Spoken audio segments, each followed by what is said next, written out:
This is a message from the Washington Department of Fish and Wildlife. We are currently receiving reports of a strange, humanoid creature spotted in your area. The creature is described as resembling an ape, or a bear walking on its hind legs, with reported heights ranging from 7 to 9 feet tall, as well as a foul odor being emitted from it. At this time, it is unclear whether the anomaly poses a threat. Local law enforcement, in collaboration with the Washington State Patrol, are actively engaged in efforts to locate and assess the anomaly.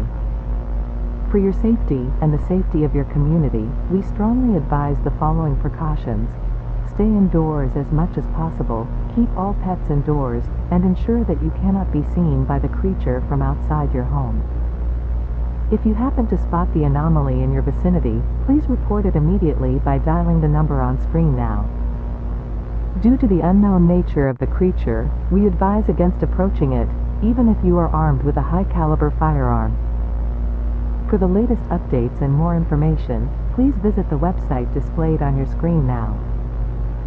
Additionally, stay tuned for further reports via television or radio broadcasts. Your cooperation is paramount for public safety. Thank you for your attention and vigilance.